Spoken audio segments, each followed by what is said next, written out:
Hello, fictional. Welcome to the What If Essay. Today we are gonna see what if Issei meets with the Kendo girls. Part 2. If you end up liking this video, please consider subscribe, so without further ado, let's get into the video.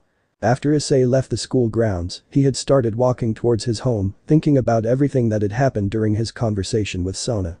What do I do? This wasn't exactly the sort of problems I had imagined having the first week of school. Issei thought to himself, hands held behind his head while walking around the corner that led to his house.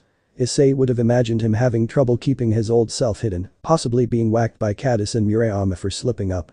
He wasn't sure that anything could have prepared him for an introduction into supernatural activities. Issei reached into the left pocket of his pants and brought out the white chess piece that Sona had given him and looked at it curiously. And what's with this chess piece? It feels like there's water moving inside of it, but it's completely solid. Issei stared at the white pawn piece in his hand, feeling the sensation of gently moving water course through it. The piece looked like it was from a very expensive set, bright white with onyx black accents. It somehow reminded Issei of Sona, not because she was the one who gave it to him.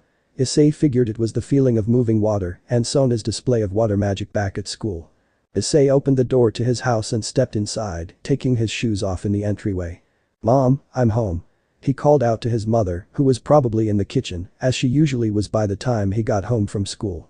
There was silence all throughout the Haidu residence, leading Issei to come to the conclusion that he was alone. He quickly took his shoes off and made his way into the kitchen, where his mother would typically be, only to find a note attached to the fridge. "Your father and I went out with some friends, we'll be out most of the night. There's food for you in the oven, just heat it up. Love, Mom." Well, probably better like this anyway, no need to worry my parents. Issei thought after reading the note.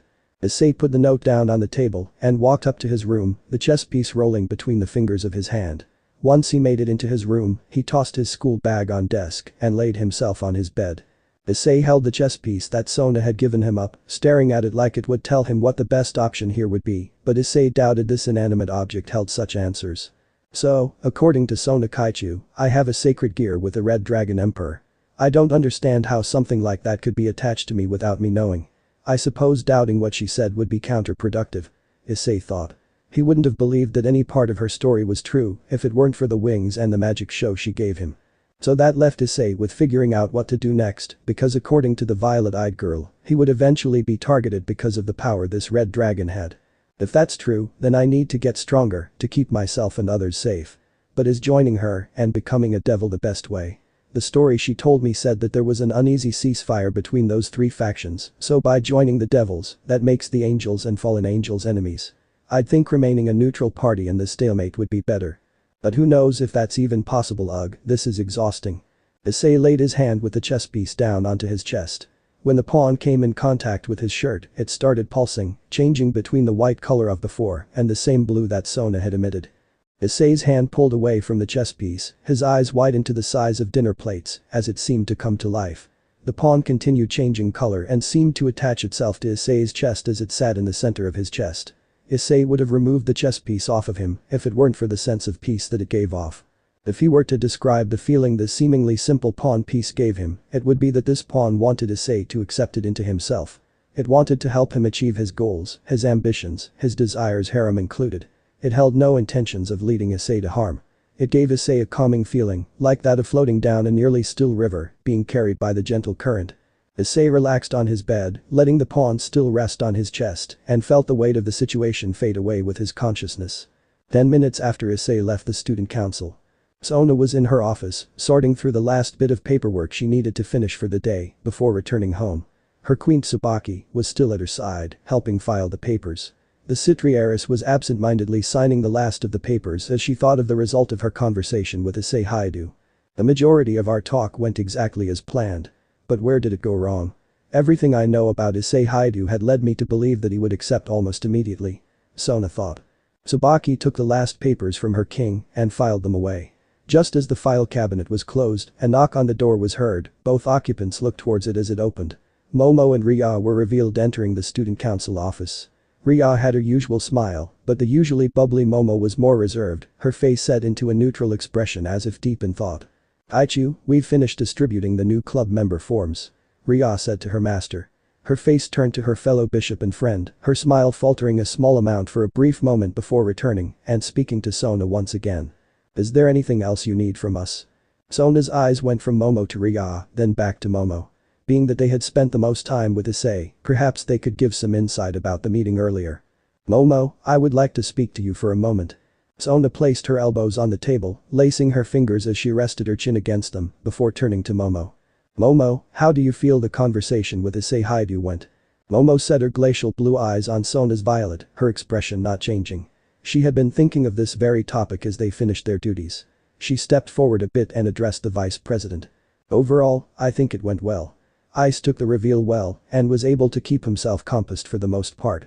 However, near the end I believe that my interaction with him only hurt the possibility of him accepting. Sona had expected the two bishops to have some idea of where the meeting went astray, but that was not where Sona thought the problem was.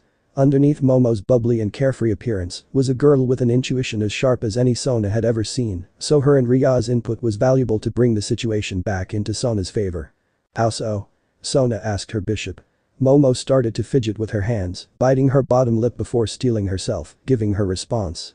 When we were going through the file on him once we were told he would be in our class, it gave us a look at some of his personality, but not enough of it. Sona had only had a brief conversation with Issei before their meeting today, but she would have to agree, Issei was more than what the files given to her stated.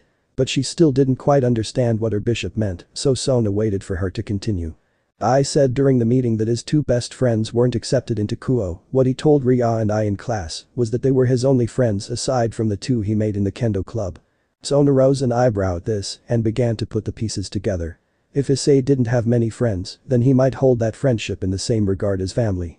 It wouldn't be too much of a stretch to conclude that Issei may even value friends more than family, as his friends would accept his perverted nature, whereas his family may not. I've met people like him before, he'd do anything for his friends, all he would want in return is honesty. We haven't known him very long, but that much is abundantly clear to me. Momo took a deep breath, the end of the meeting had stung when Ice called her Hanakai, and not Momo as he had since they met. She couldn't explain why she felt such an attachment to the boy, they had only known each other for 2 days. But she felt it nonetheless, so after Ice left the student council, she was stuck in her thoughts of how to fix it. She wanted Ice to know that she actually did want to be his friend. When he was told that we didn't approach him from interest in getting to know him, rather that we were instructed to, he must have felt like we were just using him. And with his open personality, I think that must be like losing a family member to him. Now that Sona had gotten the explanation from Momo, she knew where she went wrong. If Sona had clarified that anything past the initial interaction was of Momo and Reya's own desire to be around him, perhaps the conversation would have ended better, possibly even accepting her proposal to join her peerage right away. But hindsight is always 20/20. Now they just needed to adjust on how to approach Issei. Sona thought that if they explained that fact, it may benefit their cause, but before Sona could say anything about the subject, Reya spoke up. Haichu.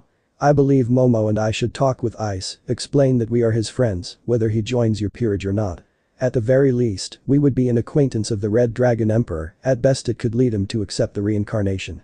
Sona fixed her glasses, pushing them back into place on her nose, and ran through the possible outcomes in her mind.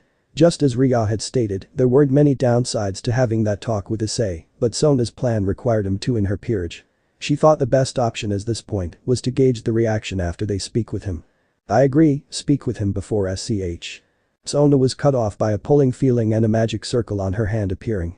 Sona knew what was causing this, it was the same feeling when something was happening to one of the evil pieces. There were only 3 that were not in the student council room, one of which was with the very person that they were discussing. Sona lifted her right hand where the light was coming from, a magic circle appearing from her palm. Sona summoned some water shaped into a mirror and used a spell that allowed her to view what was causing the reaction from one of her pieces. The water shimmered and a bedroom came into view, which only Sona could see. The image started to come more into focus, revealing a boy's bedroom, if the posters of scantily clad women on the wall were any indication. Sona saw a bed with a blurry figure coming into view, there were 2 odd lights coming from this room. One was the same color as her magic circle, an azure blue, the other was a vibrant emerald just beside it. The 2 colored lights were pulsing in an alternate timing, when the image was fully focused, Sona could see Issei lying on his bed asleep. The blue light was coming from the pawn piece, pulsing from the white color as was normal for unused evil pieces, to the color of her magic circle. The emerald green light was what confused and concerned Sona. It was coming off of Issei's left hand, the center of the backside of his palm had a circle on it with runes that even Sona couldn't recognize. Sona looked from the 2 lights and settled on Issei's face, he was sleeping in absolute peace. He didn't seem to mind the bright lights that were coming off of him, his face was set into a small smile as he slept. Sona would never admit it to anyone, but Issei had piqued her interest. How could a boy who seemed so caring and honest hold such an intimidating power? Any who held such power in the underworld were usually arrogant beyond measure, claiming that they could just take whatever it was that they wanted. Issei's demeanor was a refreshing change of pace. Even if a sacred gear holder wasn't aware of it, the sacred gear usually had an effect on the personality of its bearer, since it was attached to the very soul of the person. Issei's held one of the most powerful dragons to ever exist, and stories circulated the underworld of the arrogant nature of the previous boosted gear wielders. Carnal desires aside, Issei had to be amongst the most pure-hearted red dragon emperors to have ever lived. There was only one other that was known to not have been driven mad by the red dragon's power. The strongest female wielder, Alshalivitane, who was nicknamed the Norse Fire Dragon. Sona was brought out of her thoughts by her queen, who stepped behind her to see what was on the water mirror. "Aichu, is something wrong?" Sona shook her head in response to Tsubaki's question. As far as she could see, there wasn't any negative reactions happening, but why the piece was reacting this way was unknown. "No, I don't think so.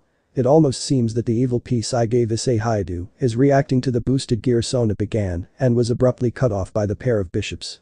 "Is Issei right, Kaichu?" Momo was a bit more enthusiastic in her question than Reya, but that was to be expected as she was the more outspoken of the two. Sona sighed, she didn't appreciate being interrupted. If they had just let her speak, she would have said that he seemed only to be asleep at the moment. But getting the feeling that they would feel best if they saw it for themselves, Sona took both hands onto the mirror as it started to glow, then expand to the size of a window so all in the room could see it. The Citri devils all stood in front of Sona's desk, where the water showing Issei's room floated. Seeing that he was just asleep and the slight smile on his face, Momo and Reya both calmed down.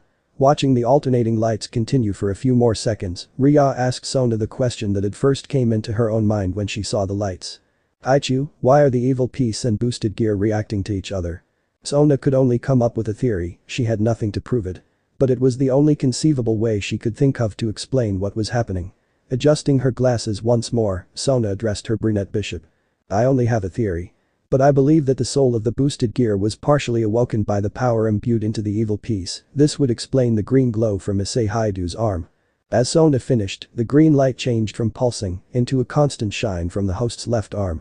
Sona and her peerage members present stared at it, waiting curiously to see what was happening. The green light shined brighter, blocking Issei from view for a few seconds before settling down.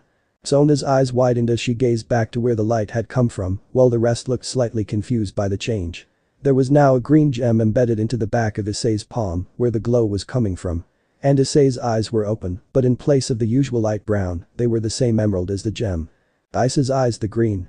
Momo whispered, commenting on the change of her friend. Through the viewing portal, Issei started to stir, before a voice came from his lips that wasn't his own. "I don't think Ice would appreciate being spied on." It was a mature feminine voice. It was laced with power that would have sent shivers down their spines if they were in the same room. The voice wasn't cold, more a matter-of-fact tone. This feminine voice confused Sona greatly. All books and stories had said that the red heavenly dragon was male, so why was this feminine voice coming from Issei? Issei's body lifted so he was sitting up in his bed, the evil piece still attached to his chest. His face turned to look directly at Sona. The devils of the student council all froze as Ice's face turned into a sly smile. "A Citri devil. I haven't met one of you in many years." The feminine voice came through the portal. It sounded more surprised than anything else. But how did whoever this was know of Sona's family? Sona cleared her throat to speak to whoever was controlling Issei's body. She didn't want to show any weakness to whoever this was, as they were clearly above her in strength, and angering a superior opponent was never advised. "Yes, I am Sona Citri. I am curious, who are you, why do you know my family, and why are you controlling Issei Haidu?" Sona asked all of the pressing questions immediately. The woman controlling Issei held his hand over his mouth as a feminine chuckle came out of his mouth, which was a strange sight. This gesture looked weird coming from Issei's body. Once the woman had calmed herself down, she smiled through the portal toward Sona, not paying any attention to the others in the room. "The only thing you need to know is that I mean Issei no harm, we were merely talking before you rudely interrupted. Issei may tell you the rest if he wants to, for now though, I believe he and I should finish our discussion. Bye-bye." The voice ended in a sing-song voice while waving. As she waved, the portal began to become unstable and quickly lost its form before the water splashed on the floor. Sona and her peerage all stepped back from the water splashing onto the floor. Sona stared at where the water was laying on the floor. She had never come across anyone with the ability to negate a communication spell before, and that had her on edge. The only saving grace was that whoever this was didn't seem to hold any harmful intentions towards herself, her peerage, or Issei. "Aichu, who do you think that was?" Sona's Queen Tsubaki asked. "I don't know, but I think my sister might know how to find out." Right after Issei fell asleep. After Issei fell asleep on his bed, his eyes shot open, only to find himself in a large open field. The field was filled with rows of trees, flowers, fruits and vegetables. He was standing under what was probably the largest tree Issei had ever seen in his life. It was probably over 200 feet tall and 12 feet in diameter, branches sprouting out giving shade with its lush greenery. Issei took in the sight of this beautiful place, breathing in the air, which didn't carry any of the pollution that the modern world had. Issei sat himself against the tree and stared at the rows of flowers, some of which didn't look like they grew anywhere near Japan. The wind blew past Issei, rustling his hair along with the plants of this expansive Eden-like garden. Issei remembered falling asleep, so he figured that this was a dream, and why not just enjoy this peaceful place. Issei was starting to wonder just why his mind had come up with this place. Some of these plants didn't look like anything he'd ever seen before. As Issei was pondering his surroundings, the sound of a stick breaking on the ground took him his thoughts. He looked to his right and saw nothing but the hills in the distance. To the left was where the rows of fauna started, the sound of rustling grass coming from just around the tree to his left and getting closer. Issei wasn't sure if this was about to turn into some nightmare where the beautiful landscape would turn dark, gloomy and bloody, with some sort of monster chasing him endlessly. But whatever it was, he let it continue to come closer, seeing as this was his dream. A gust of wind blew from behind, and the sight of golden blonde hair swaying in the wind came into view from the side of the tree, just out of Issei's field of vision.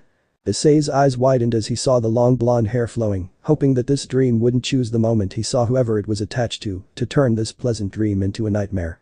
The blonde-haired figure came around the tree and spoke to Issei as he took in her appearance. It was a woman, around Issei's height at 5'7". Her long blonde hair reached down to the top of her thighs, her bangs were braided to the right side to keep the hair out of her face. Her eyes were a mismatched set, her left being a sky blue and her right a vibrant emerald green. Her skin was lighter than his own and not a blemish on it. The sight of her made Issei think she was of European descent. This woman had a figure that was clearly built from training but hadn't lost its beauty. She was wearing a long white dress that was tied around her curves and reached to her ankles, leaving her bare feet to be seen on the green grass. The dress had small straps on her shoulders and was fairly low cut, giving Issei a look at the top of her D-cup breasts. Her arms were slender, no extra fat. Her legs were long and toned. The dream where a beautiful girl is wearing normal clothes, that's a change. Issei thought as he gazed at the blonde beauty. As the woman looked onto Issei, she smiled before speaking the first words between the two of them. "I have to say Ice, I'm surprised I'm the first one to speak with you. I'm glad that we can finally meet each other." Issei tilted his head to the side, slightly confused at what she said. The first? What did she mean by that, he wondered. But he could ask about it after he greeted the beauty in front of him. Issei stood from his spot and took a step towards her to shake her hand. As he stuck his hand out he introduced himself. "Hello, I'm Issei Haidu, but you already seem to know that." Heh. Issei chuckled as he realized that she had already called him by his nickname, even though he had no idea who she was. The blonde woman's smile widened as she stepped forward, past Issei's outstretched hand, and pulled him into a tight hug. Her grip around his neck was close to bone-shattering. Issei thought that she was either really excited to see him or hiding a desire to snap his neck, hopefully the former. Miss." The blonde kept her grip tight, her left hand on the back on Ice's. After a good 10 seconds she finally let go.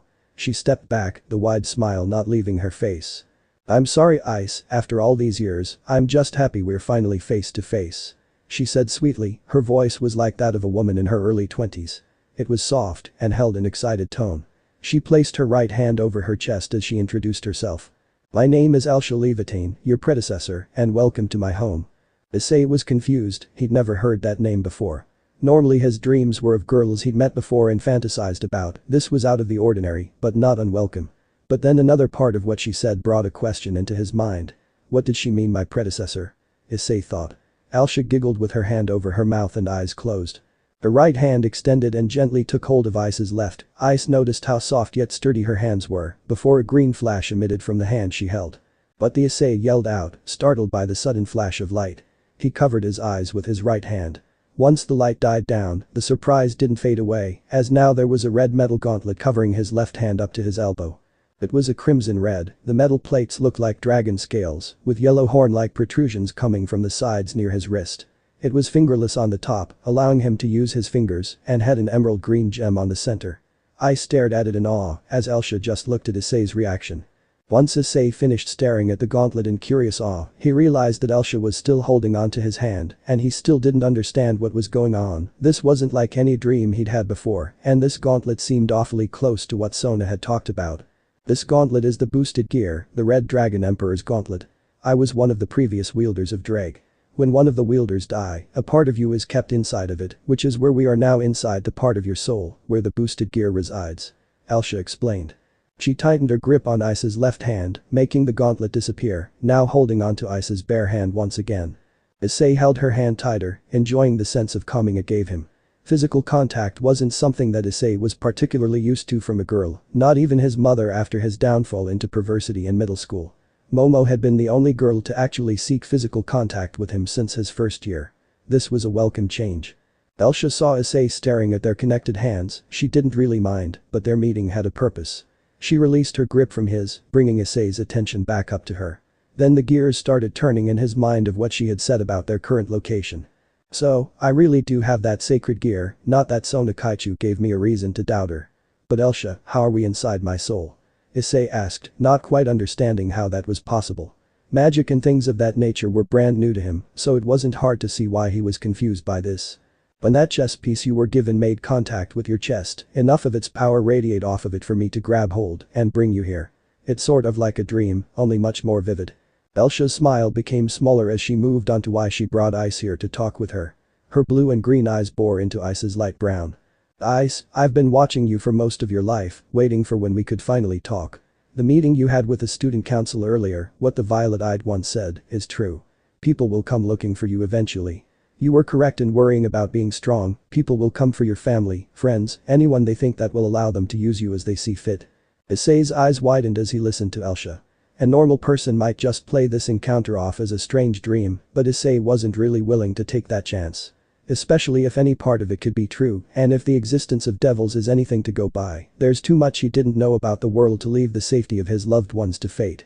As Issei was about to ask Elsha what she thought he should do, her gaze lifted into the sky and narrowed slightly, before turning into a sly smirk. Issei opened his mouth to speak, but Elsha stopped him with a finger on his lips. Wait one moment, Ice, someone is spying into your room, I'll handle this really quick. She said, her gaze still turned towards the sky. Elsha closed her eyes, and a gust blew past them that sent Elsha's hair flowing behind her. Then a red glow covered her body as she turned transparent before disappearing. Where did she go? I said. The bright blue sky turned into an evening shade of orange, and the wind kept a constant blow now. Issei looked around the field of trees and flowers, thinking back to what she said. Who would spy into my room? There's nothing in there that would be important to anyone. Elsha's disappearance gave Issei a moment to reflect more on the events of the day, as odd as they had been. Issei took his spot back under the giant tree, enjoying the constant breeze. I wonder if I joined Sona Kaichu, if Momo, Reya and I could really be friends. I can't really blame them, they were only following orders. I should talk to them tomorrow, let them know I don't hold it against them, maybe try and start fresh. Matsuda and Motohama would be fuming with jealousy if they saw all the good-looking girls I've come across at Kuo, and it's only been 2 days. Issei shifted down so that his head was at the base of the tree, staring up into the evening sky shining through the leaves of the tree. This weekend he should see what his two buddies were up to. They hadn't hung out in almost a month, and they only had about an hour together before the other two had to go study. I wonder what it would be like if they had gotten into Kuo, maybe katase and murayama would warm up to them too. On second thought, probably not. Motohama would get beaten down if he tried to size them up. Issei chuckled at the thought of his two new friends beating on his two old friends. That meeting probably wouldn't be pleasant for the two perverts. Then Issei had another thought about his new friends. Katase and Murayama have been really helpful these last few months. I wonder if they'd have any advice on what I should do. I'm not sure if I should mention the whole devil thing, though probably not. But I trust their opinions as much as my mom's. I'm sure they'd have some good input. As that last thought passed through Issei's mind, the wind picked up again. Falling leaves from the tree started to spin around each other, forming a close-knit cyclone. The wind didn't seem to affect anything past that point. Once the wind died down, Elsha was revealed where the leaves were spinning around each other, the sly smirk still on her face. You're back. Issei said, getting up from his position. Elsha peered over to Ice, her smirk turning back into that wide smile as she nodded. Yes, Ice, sorry about that, but I believe I can help you with your devil conundrum. Alisha said. Issei was a bit taken back by that. What did she do when she left? And who was it that was spying in his room? You can, how? Did you find out who was spying into my room? Issei said if she had some input, he would be sure to take it to heart. Alisha put a finger on her chin as she thought of how to word a response. She wanted to hit all points that had worried him since that meeting. If they had been able to talk to each other earlier, she could have helped him through it. Well, let's talk about what happened today, your meeting with the devils. Issei nodded in response, waiting for what she would say next. Issei wanted help, he wanted to find the best way to keep his family safe, no matter what would happen to him. He felt confident that she had at least some idea of how to help. Sona is from a family I met while I was alive. They have always been an honest type, never using tricks to gain reputation or members.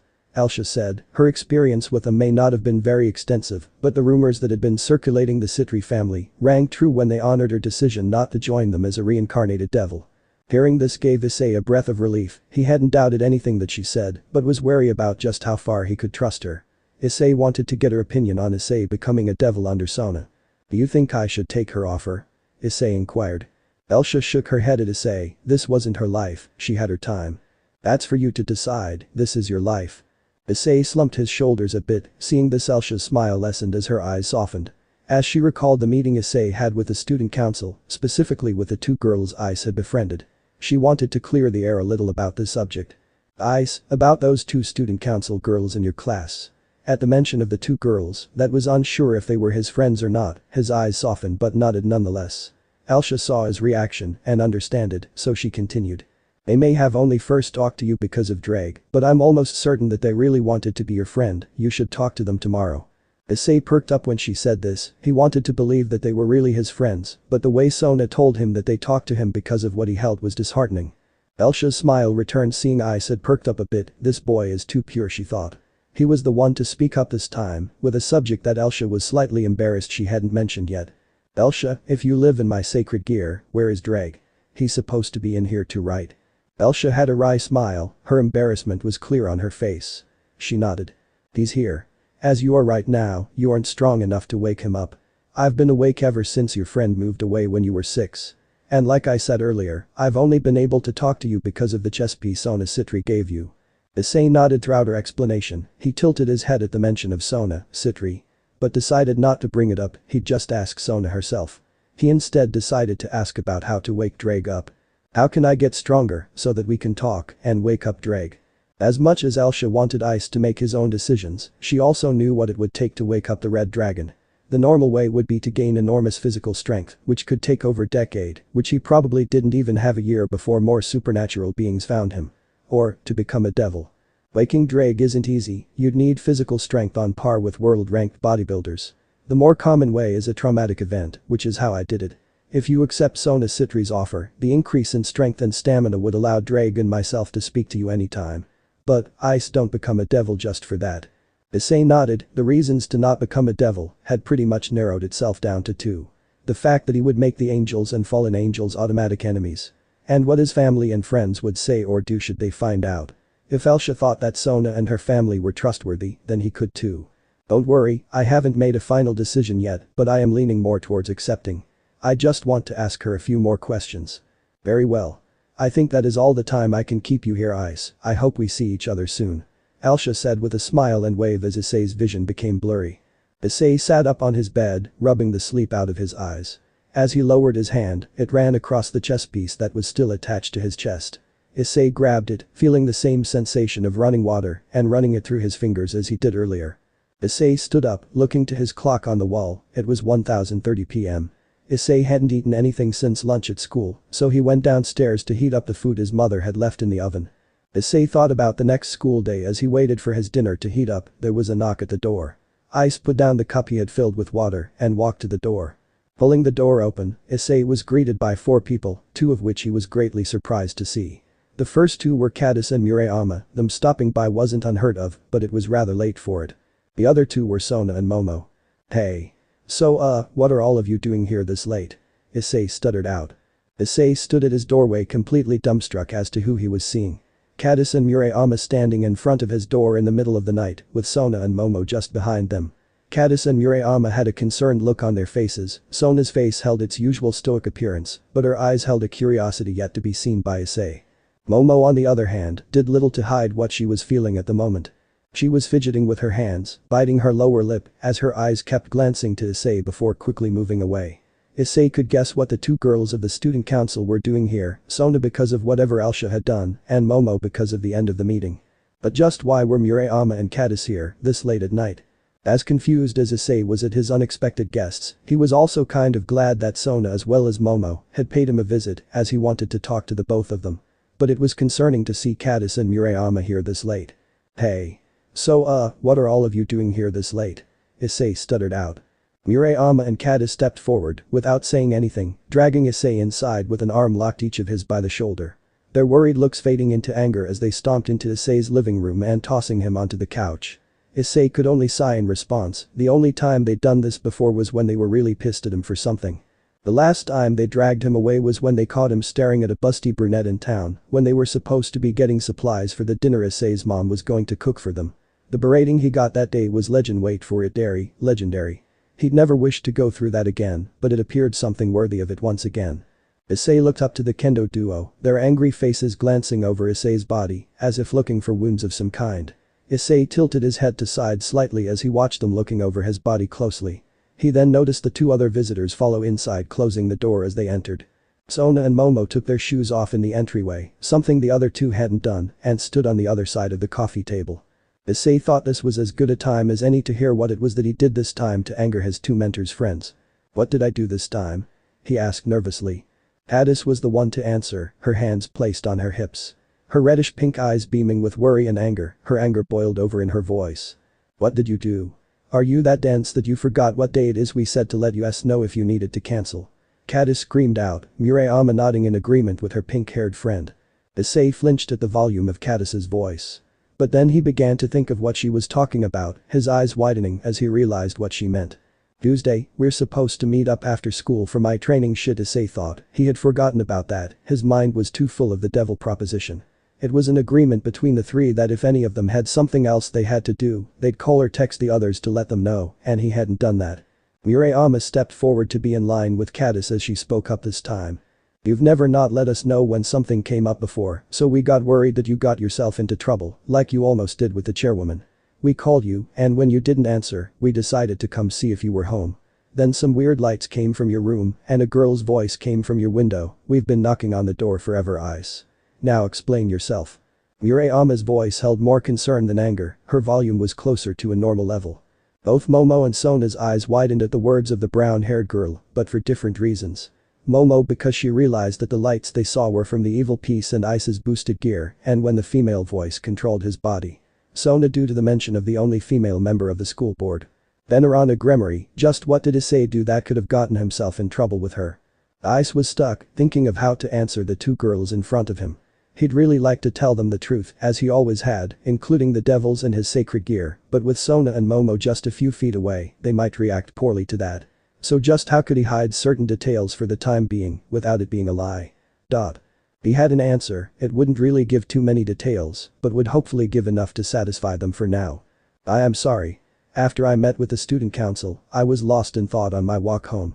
It slipped my mind to call you too, and I fell asleep once I got home, so I'm not really sure what you saw or heard. I only just woke up a bit ago and went to heat up my food. Shit. As Issei was giving his explanation, he realized that his dinner was probably a chunk of coal by now, it was only supposed to be in the oven for a minute and that had long passed. So he ran from his spot on the couch and into the kitchen.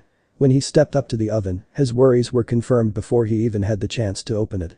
The smell of burning food resonated from the appliance in front of him. Issei's head slumped in disappointment, even reheated, his mother's cooking was amazing. Issei turned the oven off, turning the cold water on in the sink to cool off the tray and food, so he could throw it away. Just great, now I need to make something myself. I suck at cooking. Issei thought as he pulled a tray with a black lump of what was supposed to be a delicious meal out of the oven. Placing it in the sink to cool off, Issei heard the quartet of his female classmates enter the kitchen behind him. He heard the fridge open, probably Murayama grabbing a bottle of water. Both her and Katase had been told to think of his house as their own by Issei's parents after the first time they came over. Issei was surprised when he felt two hands, one on each shoulder, pulling him away from the oven as he turned it off. Issei turned around to Murayama, who had apparently donned his mother's apron for some reason. Issei's eyebrow rose, not understanding her intention, but she was quick to elaborate. Since we're partially responsible for ruining your dinner, I'll make something for us. Yui and I haven't eaten either since we were standing in front of your house and all. Murayama stood there expectantly, thinking Issei would just listen to her, but he just stood there with a confused look. After a few more seconds of their gazes being locked onto each other, Murayama settled for a tactic she knew would work. Ice, get out of here before I tell the other two what you said to the chairwoman. Issei wasted no time in practically sprinting out of the kitchen, nearly knocking over the chair that was closest to him on his way. Murayama giggled at the frantic fleeing Ice, her, and Katase had learned quickly how to get Ice to do just about anything they wanted. Issei made his way into the living room where the other three girls were. Sona and Momo were on the sofa, Katase was sitting on the chair to the side, they were talking rather quietly, so Ice didn't make out what was said. Once they noticed his presence in the room, their conversation went silent. Katase looked at Issei questioningly, her eyes looking around him, searching for her friend. Ice, where's Kaori? She asked. Issei pointed with his thumb towards the kitchen he had just fled from. She's in there, she wanted to make food for us, since you two haven't eaten yet, I was going to argue that I should since this is my house, but she convinced me to leave her to it. Issei tried his best to keep a positive expression on his face, but Katase saw right through it, she knew Ice wouldn't just let someone else do that without some form of blackmail. She started to giggle under her breath at how Ice tried to play it off. And by convince. You mean threaten to tell these two about the chairwoman? Issei crossed his arms as he had a slight pout, these two seemed to share the same brain, how else would they come to the same idea? His response was quiet enough so that Katase could hardly hear it, but Sona and Momo, who had yet to say anything to Issei, heard it loud and clear. You two promised to never bring it up again, dirty liars. Issei uncrossed his arms once he noticed the other two girls sitting on his couch, looking at him. Sona Kaichu, Ms. Hanakai, do you two want to eat with us? I can go help to prepare some extra helpings, the more the merrier, right? Sona adjusted her glasses, Momo looked over to Sona, waiting for her reply. Issei couldn't see it, but Momo had a frown on her face from how he referred to her once again. Sona shook her head to Issei, they merely needed to talk to him, specifically to confirm who the female voice was from earlier. They had no intention of staying any longer than necessary, especially with it being a school night. No thank you, we just needed to talk to you about earlier. Is there somewhere we can talk in private? Katase was glancing between Ice and the student council members, not really understanding the situation. What could be so important that the two of them needed to come see him this late and talk in private? Sounds suspicious. Issei had his right hand on his chin, thinking of the best spot to talk privately, he wasn't really concerned about being alone with them. Elsha had said that Sona's family had a reputation of being good people, so what was there to worry about, and he didn't think Momo would ever do anything harmful to him unless he deserved it, but this wasn't one of those situations. The light bulb turned on in Issei's head. We can talk in the guest room upstairs. Will that work? Sona nodded her head, she and Momo both stood up from their place on the furniture. Walking towards Issei. Sona addressed Issei once again. That'll work just fine, lead the way, it won't take too long.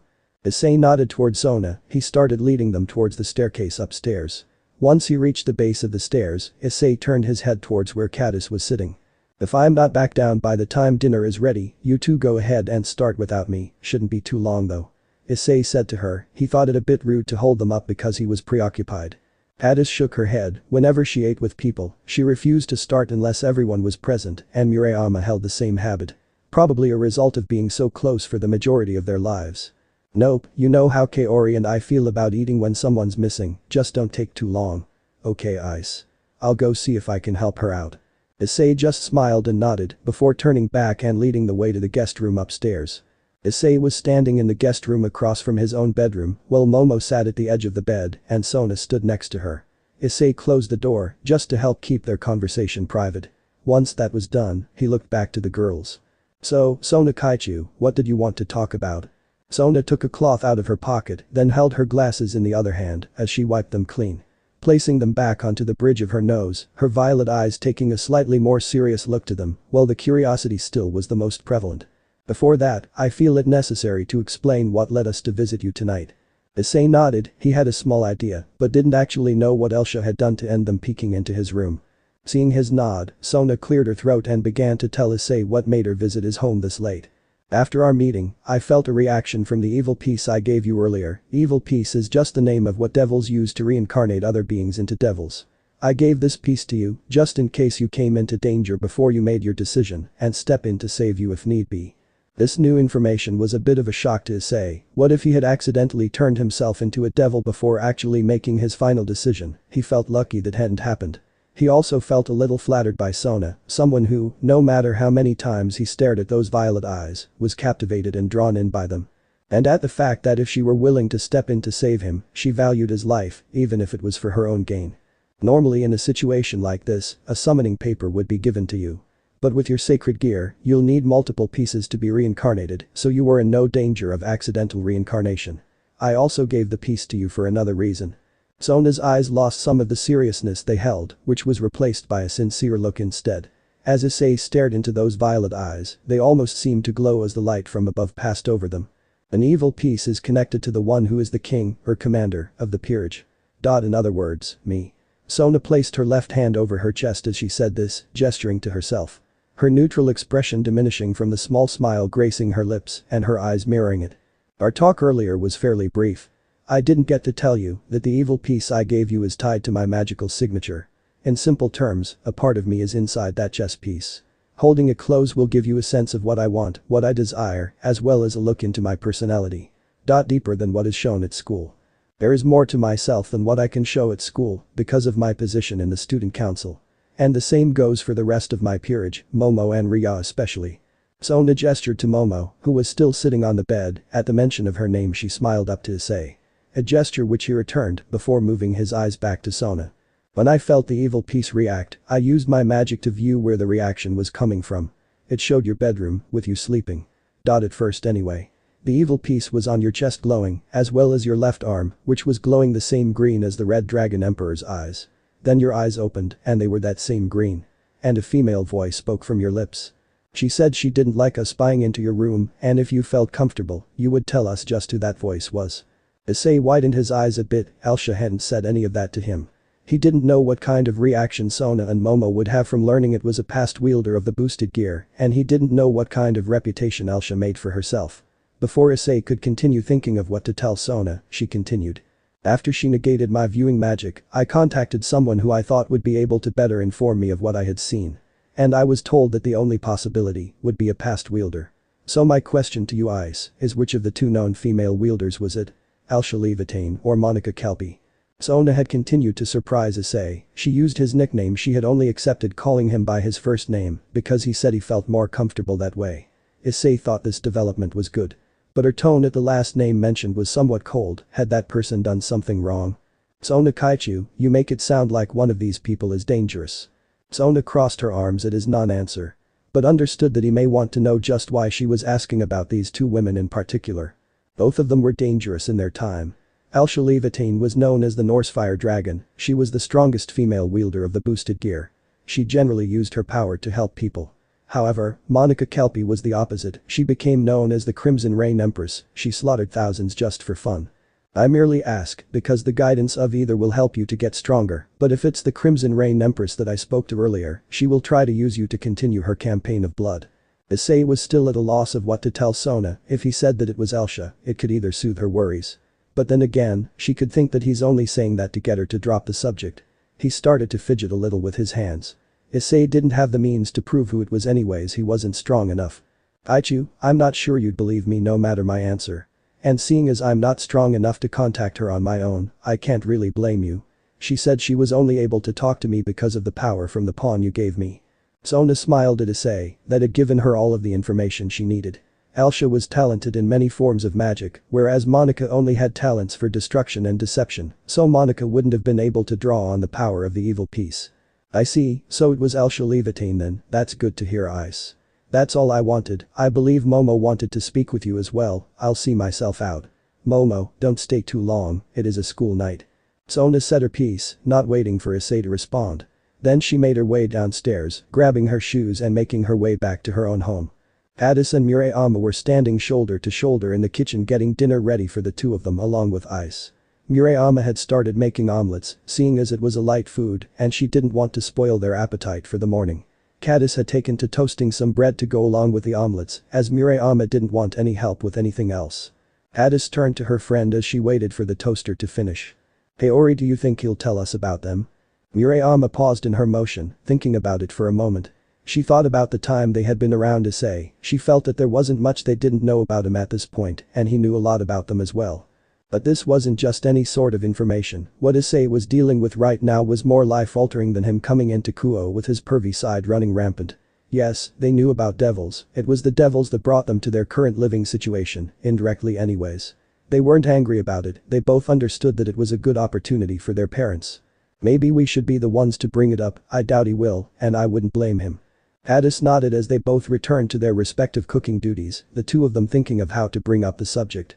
Addis and Murayama both turned around as they heard footsteps coming down the stairs. They saw Sona putting her shoes on before walking out the front door alone. Momo hadn't followed her. The white-haired one must still be up there. Suspicious, Addis whispered just loud enough for Murayama to hear. Murayama nodded, then saying, we should make sure he doesn't do anything to her just to be safe. The food's done anyways. After Sona closed the door to the guest room, Issei still stood in his spot in the center of the room, Momo still on the edge of the bed. Issei started to rub the back of his head, his nervous habit still remaining with him. It wasn't that he didn't want to talk to her, more so that he just didn't know where to begin. Issei couldn't see the expression on Momo's face, her head was tilted down, and her hair covered his view. Momo slowly tilted her head up and stood up from her spot at the same time. Issei had only seen a neutral expression on her face tonight, which was odd, he'd never seen her like that before. But that wasn't what Issei saw on her face now. When Momo lifted her face, she appeared to be fighting back tears, but they were threatening to burst out. Issei was just about to ask what he had said or done to upset her, but couldn't as Momo launched herself at him with an unnatural speed. Oof. Momo collided with Issei, sending them both to the ground, with Momo's hands wrapped tightly around his abdomen. She pulled her face into his chest as she squeezed him, a few of the tears slipping through. Issei looked down after landing on the ground with Momo attached to him and saw the tears streaking down her face. Issei placed one hand on her back and another on the back of her head, returning the hug she started. He felt her tense up for a brief second from the contact, but almost immediately she relaxed. Issei really wanted to know if it was something he had done that caused her to act like this and fix whatever it was. He didn't catch his slip of the tongue in calling to her until after the words left his mouth. Momo? Did I say or do something to upset you? If I did, I'm sorry, I swear it wasn't on purpose. Issei chastised himself internally for that slip-up, he was pretty sure that she really was his friend, but hadn't confirmed it with her yet. After his words, Momo tensed up again. Issei seemed to only make the problem worse, and he could feel a wet spot on his chest from her escaping tears. So Issei did the only thing he could think of to try to soothe the girl lying on top of him, he tightened his grip around her, trying to hug away the problem. A minute had passed of Momo crying into Issei's chest before she regained some control of herself. She now just laid there, still having her arms tightly wrapped around him. She rubbed her face against his shirt to wipe away the tears, not wanting to let go and use her hands. She finally spoke quietly, but spoke nonetheless. I'm sorry. Issei had just barely caught the words and wasn't sure what she was talking about. What did she have to feel sorry for? He couldn't think of any reason for her apology. Sorry for what? He said, his hand still embracing Momo. The white-haired bishop shifted slightly, loosening her grip enough to lift her face to make eye contact with Ice. When she did, it almost sent her into another set of tears, as Issei's face held nothing except concern for her and whatever was bothering her. But she needed to say this to clear the air between them and for Reya since she couldn't be here. Reya and we hurt you. I should have said we were friends no matter what happens in the meeting. But I didn't. I was so excited at the possibility of you joining us that I didn't think everything through. We were selfish. And I'm sorry. Momo's voice was still trembling slightly, but she got through it without any tears thankfully. She hated crying. Momo watched Issei's face for any sort of reaction. She saw his eyes widen and his face turn from worry to a radiant smile. That set her at ease. Momo was genuinely concerned that he wouldn't forgive her. That had been the last experience she had of this sort, but for some reason, she felt a lot more emotions of it regarding Issei this time. Even if this is only because of the dragon's aura. I don't care. Momo thought to herself. So we're still friends? Issei said, his face smiling. That confirmation was a big deal for him, he hadn't lost half of his friends at school after all. Momo smiled for the first time that night and decided to answer not with words, but with an action that would put events into motion that she would be hard-pressed to stop. The Citri bishop removed her hands from around Issei, this time grabbing hold of each side of his face. Momo leaned her face closer to his, closing her eyes before her lips made contact with his. Issei's face started to turn bright red from the sudden occurrence. He hadn't been prepared for his first kiss with a girl. He thought that he'd have to be the one initiating it, but he'd been proven wrong tonight. The kiss that Momo planted on Issei wasn't complicated, no tongue or additional movement, just enough to get him to understand that she enjoyed being around him. As Momo released her lock on Issei's lips, the door was thrown open, with Katase and Murayama standing there wide-eyed. Neither Issei or Momo paid any attention to them, still lost in their own events. Momo smiled as she raised her head. Yes, we're still friends for now. The kendo duo recovered from their shock and yelled out to the boy they had anticipated to be up to no good. Ice. What are you doing? Issei stood at the end of the hallway after being dragged on the floor by Katase and Murayama, holding his left cheek. His cheek was red and throbbing from a hard slap from Murayama. After the two girls got him on his feet and started trying to interrogate him about what happened in the guest room, he was still lost in his own little world.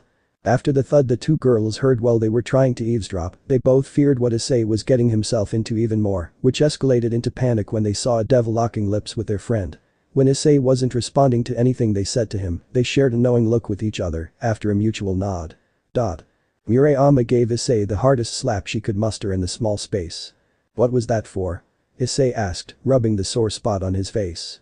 If he hadn't been lost in thought about what Momo's kiss, and if that meant she was romantically interested in him, or if it was just a friendly kiss, he would have seen the concerned looks of the two in front of him. But now that he was paying attention, he could see it. Katase was making an intense eye contact with Issei that he hadn't experienced before. It was different than when she would berate him for doing something stupid. It wasn't a look that he enjoyed seeing. Murayama was shaking her right hand, trying to get rid of the sting radiating through it. Once she shared the same look. It was more concerning seeing that look on the slightly more reserved of the two girls, and Issei knew something was wrong. What's wrong, you two okay? He asked them. Murayama was the quicker one to bring herself to voice her concerns. Katase was at a loss for words at the moment. Her experience with devils hadn't been bad per se, but it resulted in rekindling her small fear of abandonment. Not that she was dependent on Ice for anything, but the three of them had spent almost every day together since their first meeting and didn't like the idea of him not being around anymore. Murayama steeled herself, they needed to hear what happened and wouldn't show any leniency if he were hesitant to say it. She didn't have the abandonment issue that Katase had, but didn't want something to happen to Issei. He was important to her, she hadn't put a label on what that meant yet, but her feelings were secondary to their current situation. Ice, what happened in there? Why are you involved with their kind? What do they want with you? Murayama's voice was level and deliberately didn't say devil, just in case their suspicions were wrong. But how could they be? Why would devils have so much interaction with him unless they wanted something from him? If he didn't know they were devils, she would come off as jealous or just didn't like them, which was better than revealing that they were more than human. Issei stopped rubbing his cheek when he heard what Murayama said and her tone as she said it. The way she said their kind was surprising. She wasn't normally the stern one of the two. The thought of Katase and Murayama knowing about devils hadn't crossed his mind, thinking that Momo had just wronged them in some way before. He was a little unsure of what to tell them. He could tell them about Sona wanting Issei to join the student council. But that didn't explain why she needed to come here so late. He didn't want to lie, but he hadn't decided if he was going to tell them about him being asked to become a devil, so he didn't see much of a choice here. So he settled with something that seemed believable and not overly complicated. Sona Kaichu asked me if I wanted to join the student council when we talked after school. I guess I left my phone in her office and they found it after my mom sent me a few messages, so they brought it to me in case the messages were something important. Katase's face grew red from anger, she knew he was lying, they heard his phone go off while they were standing outside. She didn't want to dance around the real subject anymore, her emotions getting the better of her, she grabbed Issei's shirt collar and pulled his face closer to hers. She practically shouted at him before lowering her volume, since Momo was still fairly closeted. Don't lie to us, Ice. We know what they are, they're devils. Now what do they want with you? Issei went wide-eyed at Katase. They knew about devils. How? He thought as he stared back into Katase's eyes. When the grip on his shirt was released, Issei took a step back and looked between his two friends.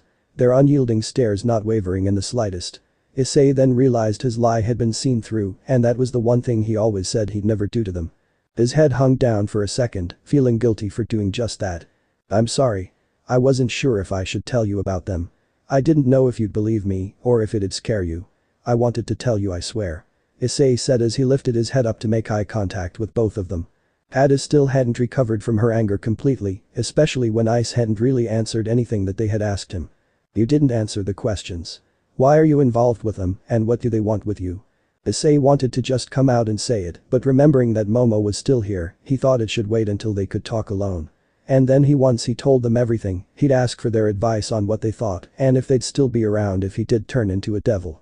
Can we talk about it in a little bit?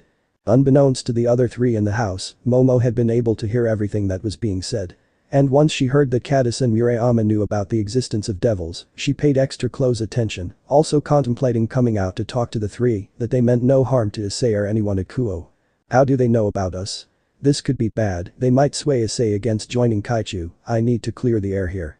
Humming to her decision, Momo opened the guest room door, making her way into the hall. As she turned the corner of the hall where they stood, Momo was followed by the gaze of the kendo girls that had taken Ice from her, but Ice himself hadn't noticed her approach. Ice, I should really get going now. She said. The sound of her voice behind him made Issei jump. Momo. Gah, don't scare me like that.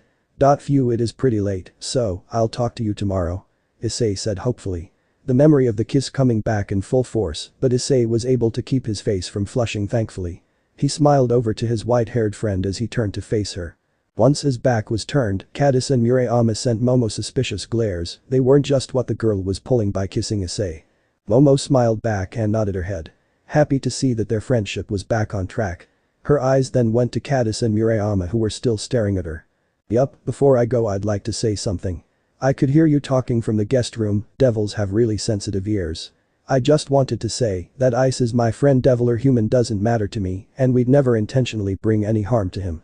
Momo didn't wait for a response, instead taking to bringing a magic circle underneath her to teleport herself back home. As the azure blue rune-filled circle appeared underneath her, Issei, Katase and Murayama all looked on in amazement at the display. And after another moment, the circle shined brightly and as the light died down Momo was gone from the house. Issei, Katase and Murayama had just finished the meal that had been prepared by the girls. It was a quiet and quick meal, all three of them were hungry from not having anything since lunch, and the time was quickly approaching midnight. Issei stood from his chair and gathered all of the dishes, quickly washing them as the girls went into the living room to wait for their talk with Ice about what was happening with him. Ice wiped his hands of the soapy water from cleaning off the dishes that were used. Then made his way towards the living room, taking in a deep breath to prepare for whatever questions they might ask him, as well as the possible criticism. He walked into the living room, sitting on the chair off to the side of the couch, where Katase and Murayama were sitting. Okay. What do you want to know first? Issei asked, not sure where to start. He figured they would bring up whatever it is they wanted to know. He shifted forward in his chair, finding the most comfortable position, since they could still be awake for a while. Katase looked over from Issei to Murayama, having a silent conversation between themselves about the order of their questions. They had spent so much time together over the years that they could pretty much speak to the other without actually needing to say anything. She looked back to Issei before laying out her first question. How long have you known they were devils? Issei looked up to the clock, seeing the time, and did the math of exactly how long it had been since he found out. About 7 hours, at the meeting after school today. Issei shifted his eyes back between Murayama and Katase. Their expressions were varied, Katase was still slightly angry at Ice for lying. Murayama was neutral at the moment, she was upset that Ice lied, worried about his involvement with devils, and relieved that Momo said they wouldn't harm him. Murayama spoke up with the next, and most important question. What do they want with you? Issei sighed, he knew this question would resurface, but the full answer was rather long. He wanted to make up for lying to them, so giving them the full rundown on what Sona told him seemed the best option. When I went to the student council, it started with just regular questions, mostly about what I wanted to do and what club I might join. Sona Kaichu asked me if I believed in anything supernatural, I said I was more curious about it than a believer. She told me a story about the history between the devils, angels, fallen angels, and 2 dragons. Dragons exist too? Murayama asked, she figured that if devils existed, so did angels and fallen angels. There were probably more things too, but she hadn't considered dragons to be a real thing. Issei nodded. Yay, when she asked me if I would believe her if that story were all true, I told her I'd need proof, that's when she told me that her and the student council were all devils. Katase jumped in at this point, thinking Issei was just stalling to avoid answering the question. That doesn't tell us what they were coming to you for. Her voice was impatient. Issei flinched a bit at Katase's tone, she was right though, so far his story hadn't answered them. His turned apologetic. I know I feel bad for lying to you earlier, I just don't want you two getting into something that might get you hurt. You already know about the devils, and you know just about everything there is to know about me, so I want to tell you everything. I don't like hiding things from you. Murayama and Katase both felt better at that, so they nodded and waited for Issei to continue, trusting that he really would tell them everything.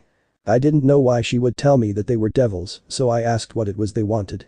She said there's something inside me that might make people look for me, and if they can't find me, they could go after my family and friends.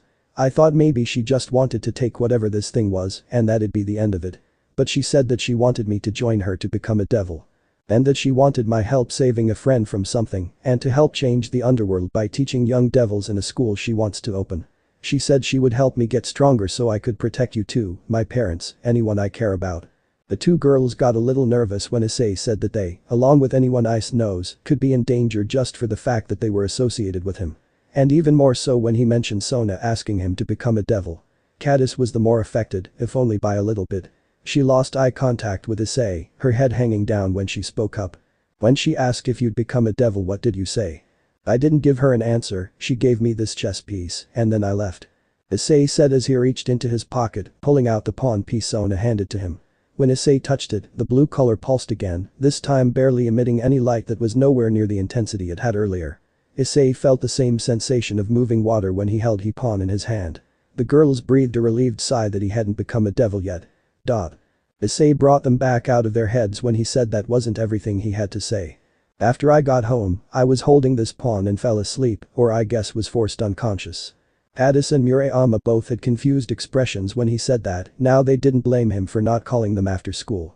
They noticed that the chess piece Ice was holding had the same blue light they saw from his bedroom window earlier, and it was the same color that appeared around Momo as she disappeared.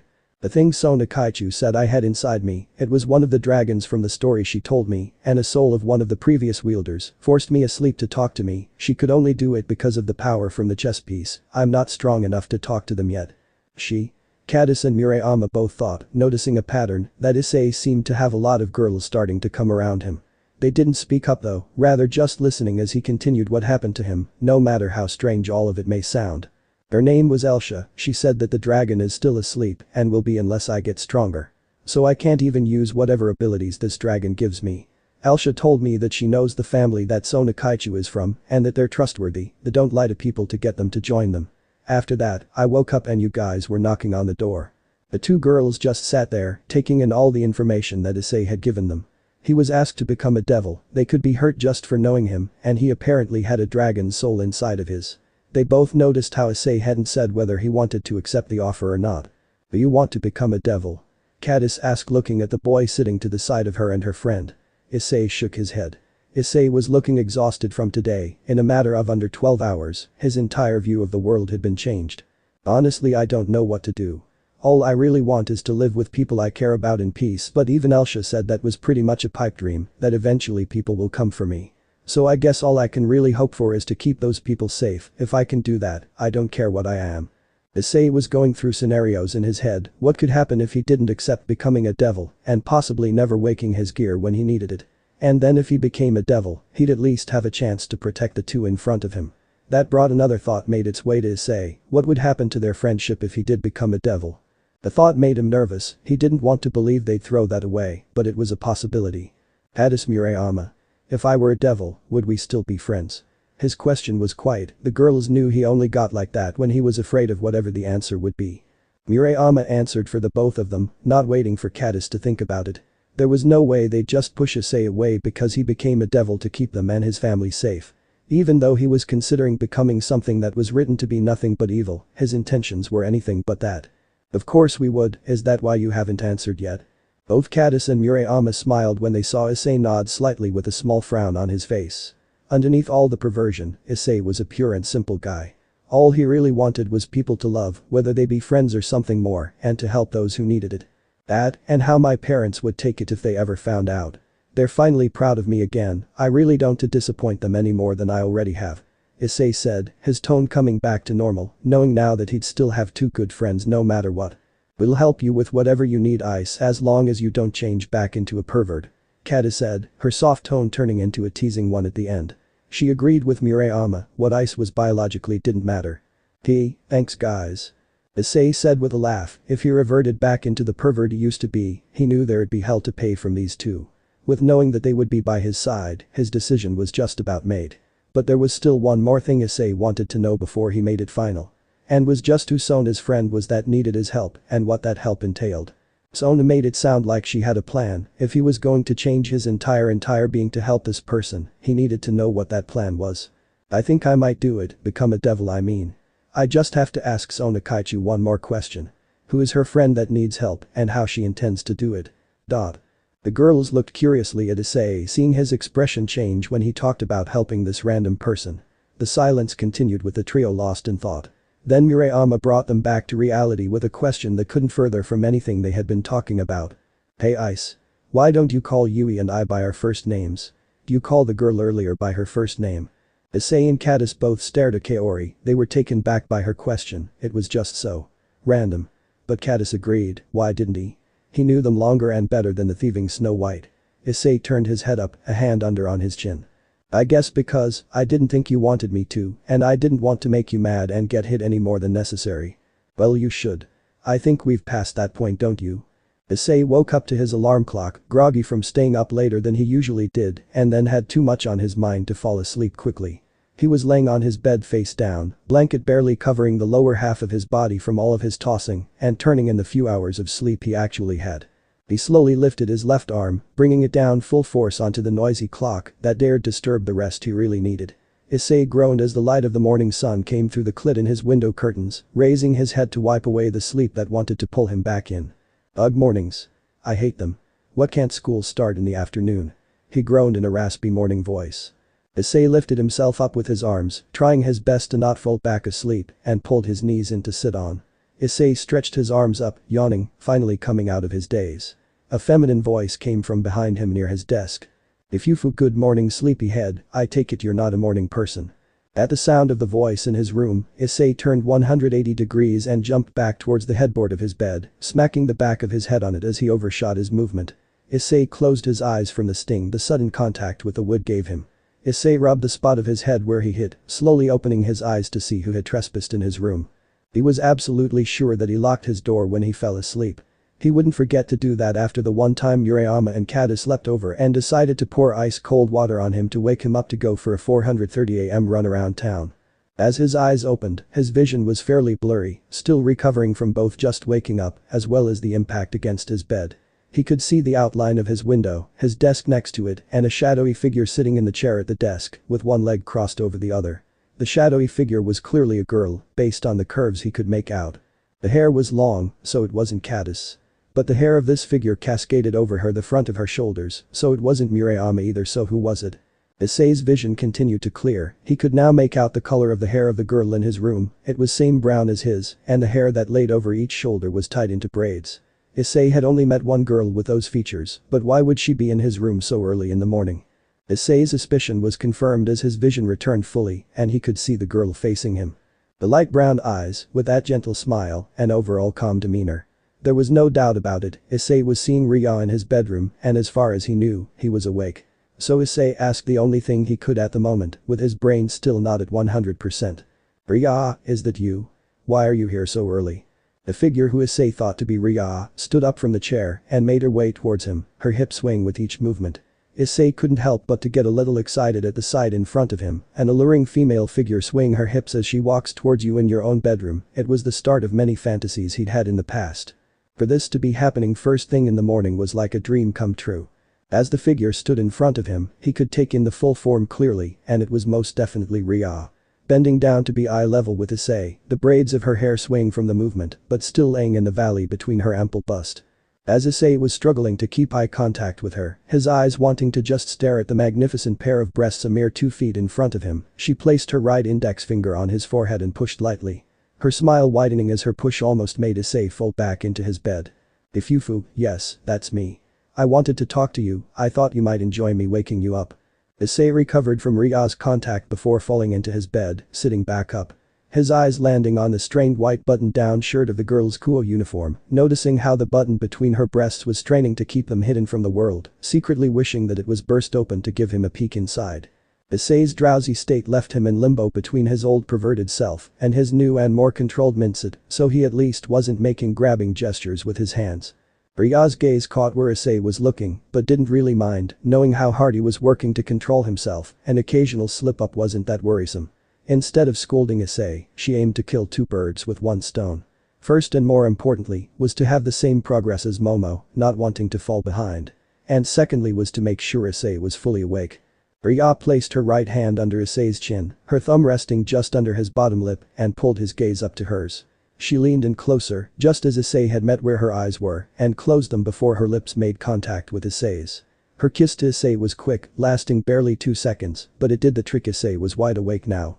Instead of removing herself completely from Issei, after her lips pulled away from Issei's, Reya tilted her forehead into his, leaving it there as she said what was on her mind.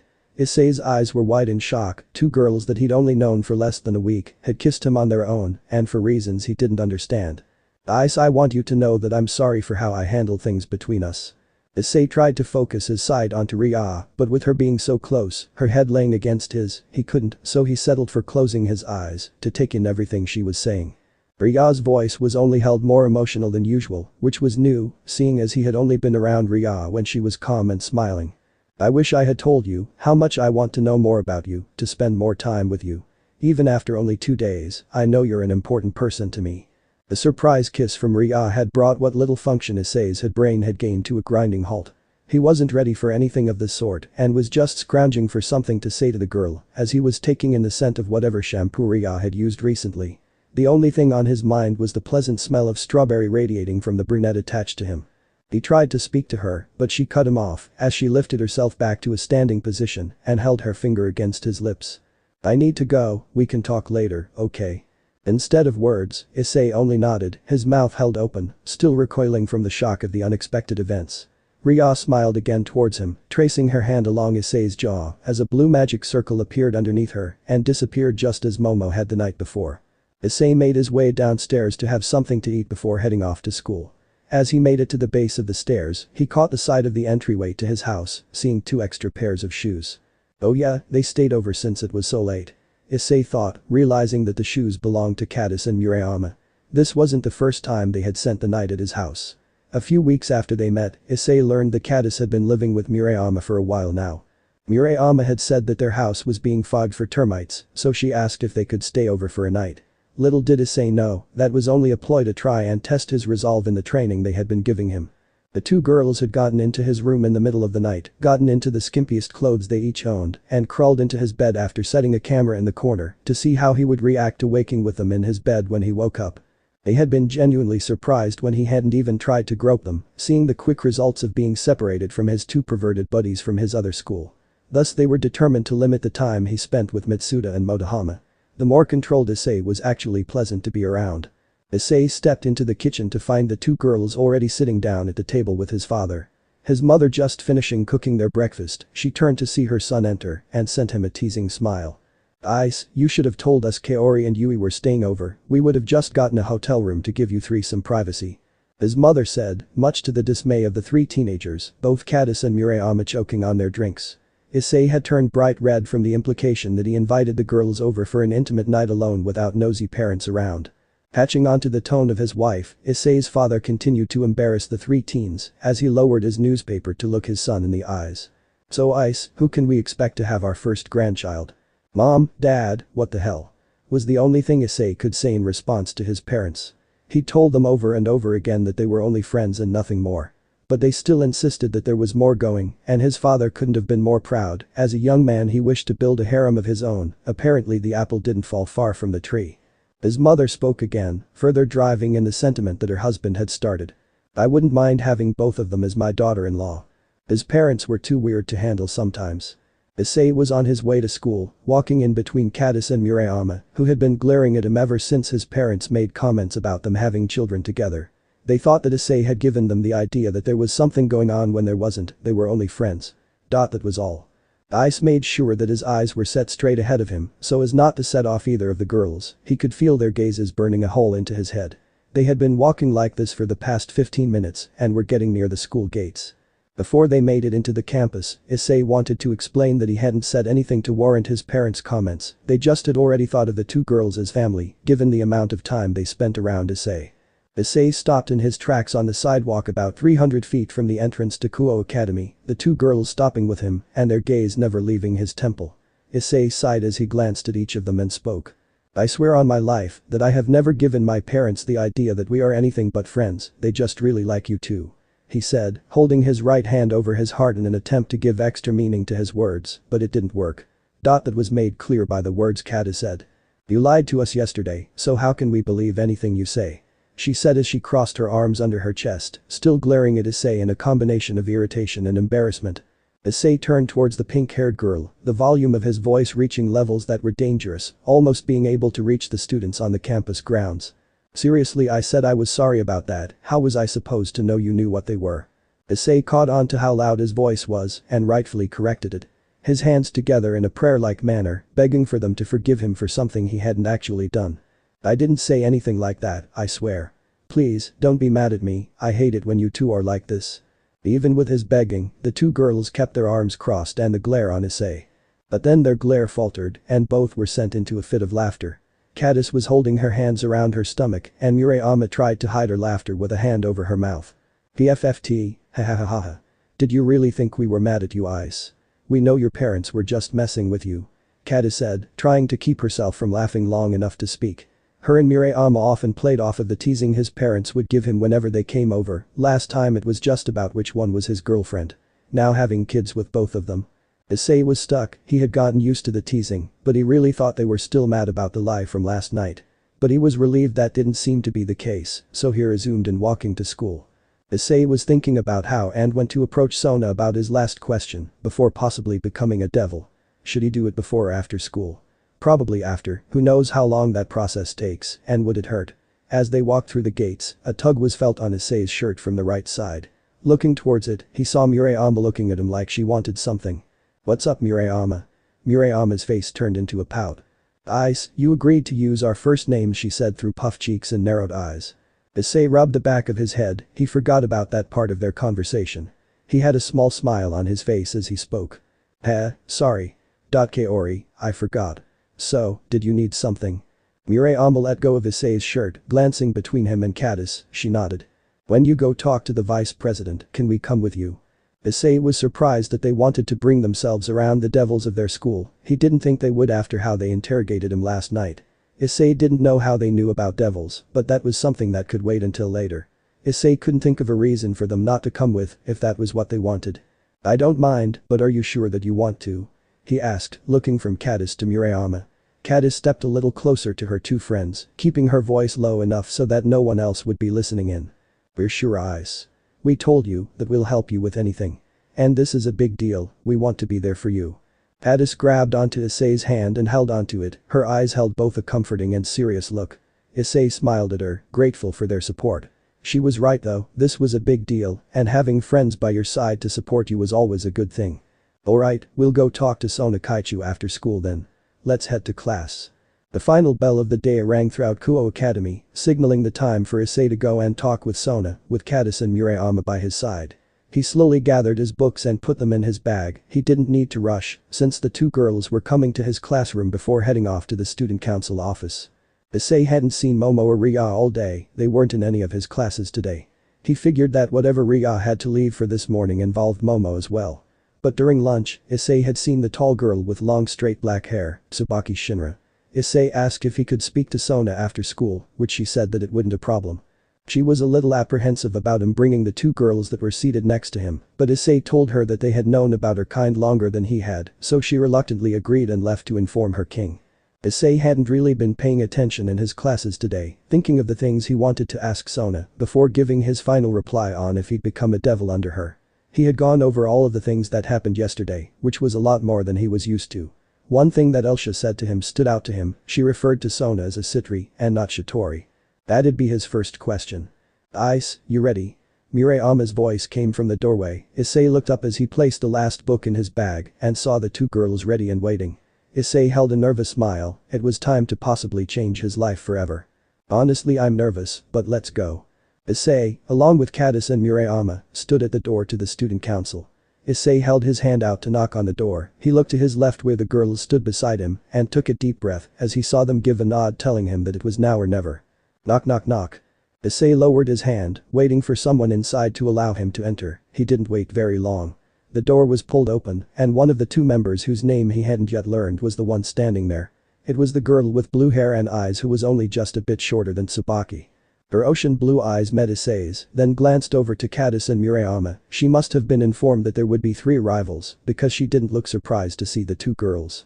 The blue-eyed girl smiled as she pulled the door fully open, stepping in line with the door in one hand gesturing inside. "Come in, Kaichu is at her desk."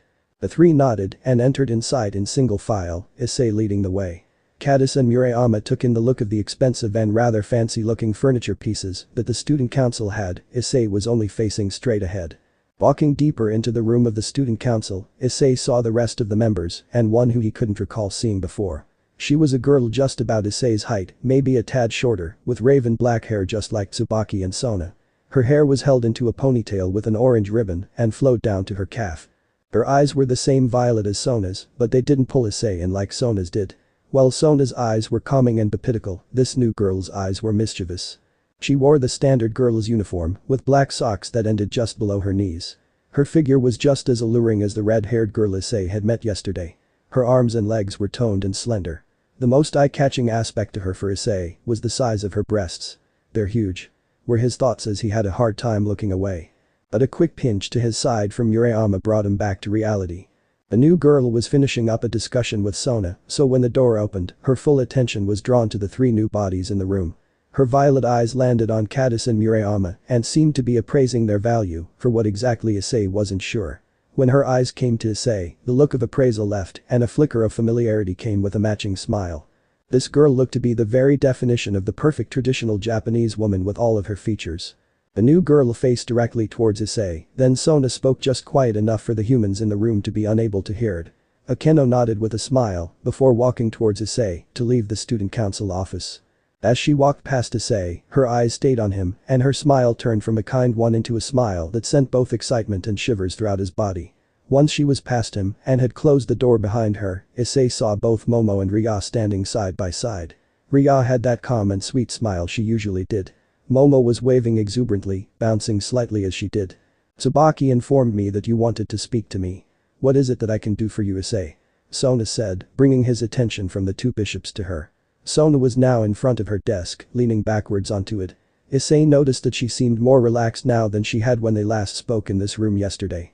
Issei cleared his throat and repeated the questions he wanted to ask in his head. "Yes, Kaichu.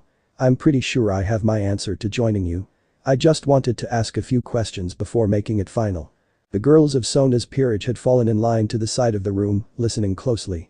When Issei said he had just about made his choice, Momo was trying not to bounce uncontrollably from excitement. Reya's face was still smiling, but was playing with her hands in front of her waist, trying to hold down the excess emotions running through her. The blue-haired girl had her gaze locked onto Issei, as if trying to piece together a puzzle. Tsubaki held her stoic gaze, switching between Issei, Sona, and the girls that had followed Issei. The girl with the reddish-brown hair was looking at the kendo girls nervously, like she was worried about what could be said in front of them. Sona stood up from her position against her desk, walking back to her chair and sitting down into it. Her hand gesturing to the chair on the opposite of the desk. "Of course, why don't you sit and I'll answer anything I'm able to." Issei nodded, stepping around the fancy wooden chair before taking his spot in it. There was only one chair next to him, so Issei looked back to katase and Murayama to see where they wanted to position themselves. But they had apparently already decided to stand behind him, one on each side and a hand on each shoulder. Sona took her usual stance, elbows leaned onto the table with her fingers laced together and chin resting against them. Her crystal-clear violet eyes pulling Issei in, not moving an inch from his light brown eyes. Issei took a silent breath, trying not to show that being here was making him nervous. The squeeze on each of his shoulders told him that katase and Murayama could already tell. That sentiment helped, his questions were clear in his mind. So he began what could possibly be the last conversation he'd ever have as a human. "Yesterday, Elsha mentioned you by the name Sitri instead of Shatori. Is Shatori an alias of some kind?" Sona removed her chin from her hands, laying them onto the table, fingers still laced. "Yes, Shatori is an alias I took when I came to the human world. My real name is Sona Sitri, I am the heiress of my family. The Sitri family is an old and noble family name of the underworld, which is a part of the 34 remaining bloodlines out of 72 that existed previous to the Great War." Issei took in this information, a bit saddened at hearing that potentially half or more of her kind had been wiped out in that war she told him about yesterday. Death was something Issei had never handled well. But what's done is done, that was an event from multiple generations ago, nothing he could do about it. So he nodded and asked his second and most important question. You told me that you want me to help a friend of yours from being enslaved to someone. I'd like to know more about this situation, who this friend is, and the plan that I can help with. Katase and Murayama hardened their grip on Issei at his tone when he said enslaved. One particular talk made it abundantly clear how Issei felt about forcing someone to do something against their will. It was a mutual feeling between the three of them. Forcing someone into something they didn't want was absolutely unforgivable. Sona rose an eyebrow at the change in Issei's voice, having never expected him to hold animosity towards anyone. But in the situation he was asking about, that could help her, to help Reya as her longtime friend and future rating game rival. You've already met the person in question. A longtime friend of mine, Reya's Gremory, a second-year student here at Kuo Academy. And also a devil of noble blood. At the last name of the girl Issei was supposed to help, both Katase and Murayama withheld the urge to fassip him. Of course, it was just his luck to be needed by the daughter of a woman that Issei had been hitting on a few months back. The fact that she had been fairly receptive to his advances was more worrisome now that he'd be in direct contact with that woman's daughter. Issei on the other hand was trying to remember where he had heard that name before. Being only the third day of school, Issei could count the second-year students he'd met on one hand. There was Sona, Tsubaki and then that Reed he bumped into weight. Reya's Gremory, that was the Reed's name with the huge knockers and purple lace panties. Issei thought as his eyes went wide. What kind of situation had the girl gotten into, he wondered. What I meant when I said that she was being forced to be someone's slave is that she is being forced into an arranged marriage, which is a very old custom of pure-blood devils. But this man she is engaged to, Razor Phoenix. He only sees her as a trophy, as his property. He openly speaks about the things he'll force her to do and that he'll do to the rest of her peerage once they get married. He's been known to sexually abuse the members of his own peerage until they willingly submit to him, effectively turning them into his slaves. Issei's hands clenched tightly around the chair, hearing the actions of the man that was trying to lay claim to Sona's friend. His hair shadowed his face, leaving Sona the only one to be able to see what his expression was. It was one full of disgust and rage. Issei mumbled quietly to himself, Katase and Murayama unable to hear what he said, but they didn't need to.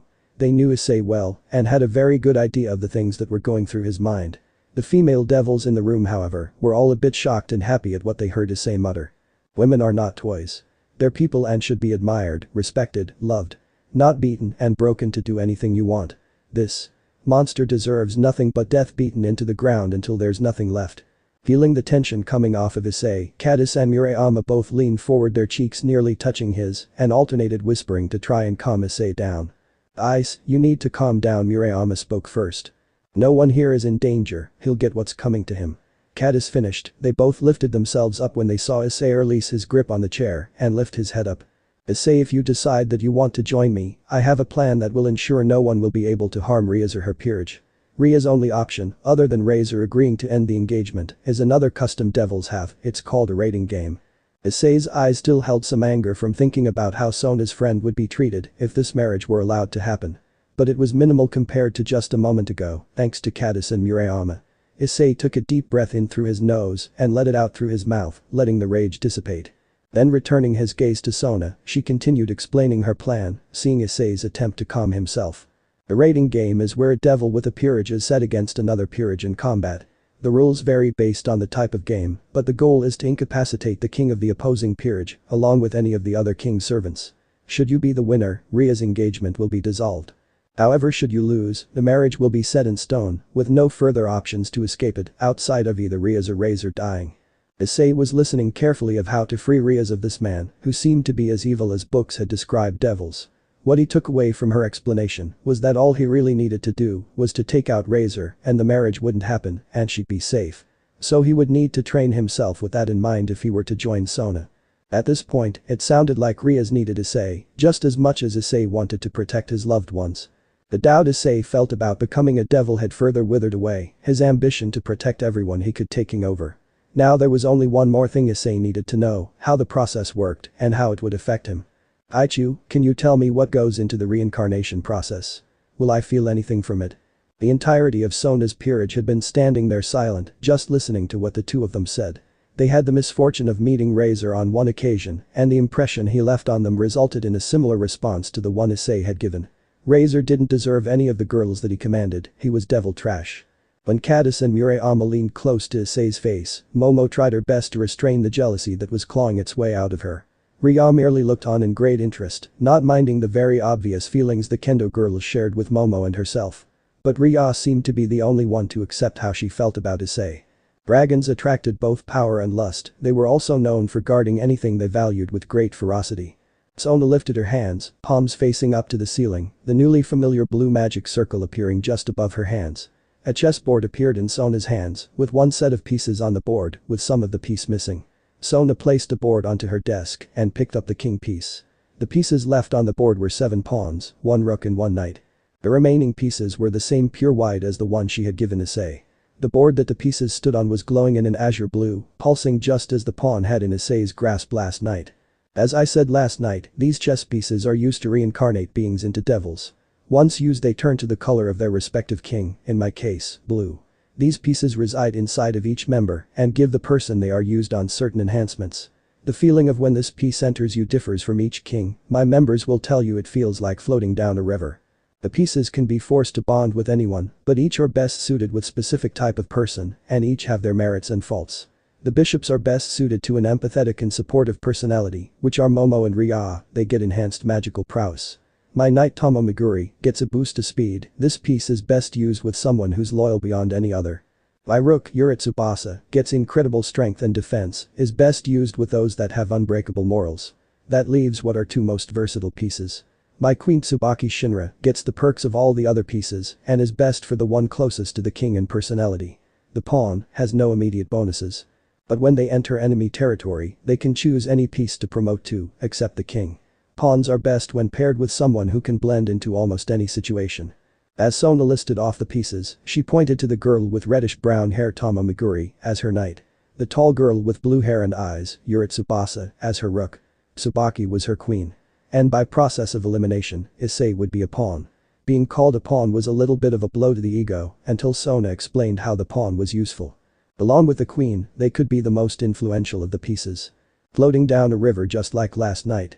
Issei thought as he recalled how Sona said it would feel to have her reincarnate him. He had that very same feeling just before Elsha pulled him into the boosted gear.